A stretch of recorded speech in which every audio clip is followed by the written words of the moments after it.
भास्कर खांडेकर का एक मैसेज है, मैं आपको पढ़ के सुनाता हूँ। ज्योतिबा फूले और सावित्रीबाई फूले दोनों ने ईसाई धर्म अपनाया था और ये दोनों हिंदू धर्म का विरोध करते थे, ईसाई धर्म का प्रचार करते थे, इसीलिए उनका विरोध किया गया।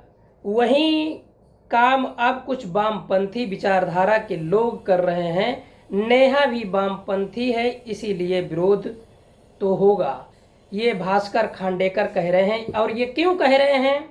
रांची में 7 अगस्त 2026 को पेपर लीक मामले में आंदोलन हो रहा था। उस आंदोलन में नेहा बोहरा पहुंची और एक काली मानसिकता के व्यक्ति ने, जिसके दिमाग में गोबर भरा है, नेहा के चेहरे पर काली स्याही फेंकी।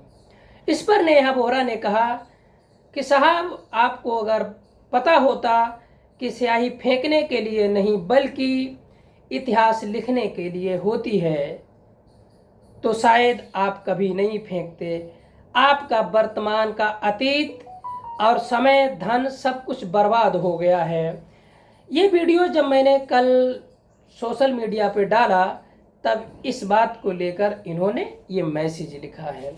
भास्कर जी, मैं आपको बता देता हूँ, ज्योतिबा फूले ने कभी हिंदू धर्म का विरोध नहीं किया। ज्योतिबा फूले हमेशा ये कहते थे कि ब्राह्मणों को मैं अपना भाई समझता हूँ, इसीलिए उनके काले कारनामों पर शर्मिंदा हूँ।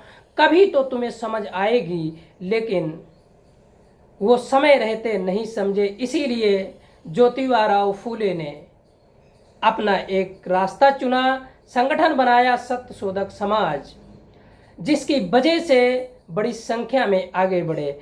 और जो बता रहे सावित्रीबाई फूले के ऊपर उस समय पर लोग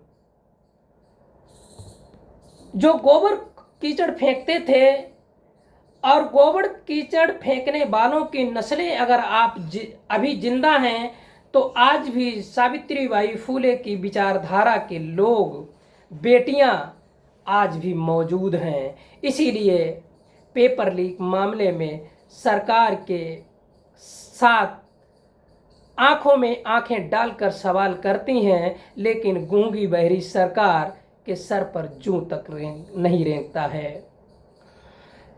आपने जो लिखा है मैसेज, ये पता है किसकी देन है भास्कर जी?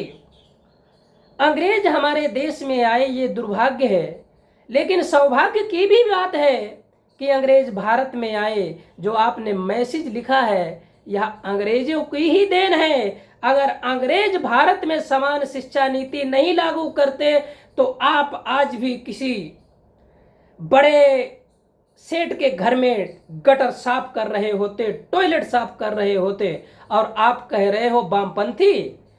कौन होता है वामपंथी? जब आपके लोगों ने यहाँ के SC ST OBC के लोगों को ऐसी स्थिति में डाल दिया कि चलने पर उनके कमर में झाड़ू, थूकने के लिए गले में हांडी लटका दी। आपने दुनिया की सबसे सर्वश्रेष्ठ रचना मनुष्य को मनुष्य नहीं समझा, उसको एक इतना दरिद्र बना दिया। कौन से समाज की बात कर रहे हो? कौन से हिंदू धर्म की बात कर रहे हो? ज्योतिबा फूले ने किसी हिंदू धर्म की नहीं बल्कि ब्राह्मणवाद का विरोध किया था, और यही कारण रहा है ज्योतिबा फूले इस देश के सबसे बड़े तार्किक व्यक्ति थे। उनके समय पर किसी भी व्यक्ति की ये हिम्मत नहीं होती थी ज्योतिबा के साथ में तर्क करते, नहीं कर पाते थे, क्योंकि ज्योतिबा फूले तर्कवादी और विज्ञानवादी थे।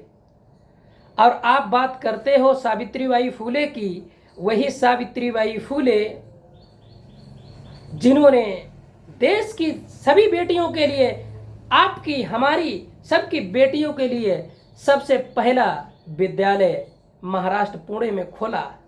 इसी की बदौलत हमारी और आपकी बेटियां पढ़ लिख कर आगे बढ़ रही हैं, बड़े बड़े पदों पर नियुक्त हो रही हैं। और आप कह रहे हो कि वो वामपंथी विचारधारा है।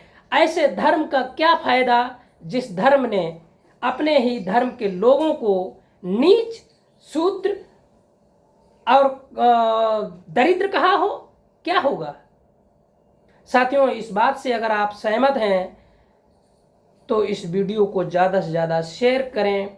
चैनल पर अगर आप नए हैं तो चैनल को सब्सक्राइब कर लें, घंटी बजा दें टन से, इंद्रपाल सिंह के पेज को फॉलो कर लें। नमस्कार। जय भारत, जय संविधान, जय लोकतंत्र। वीडियो अच्छा लगा हो तो कम से कम 5 लोगों को जरूर भेजें। शुक्रिया।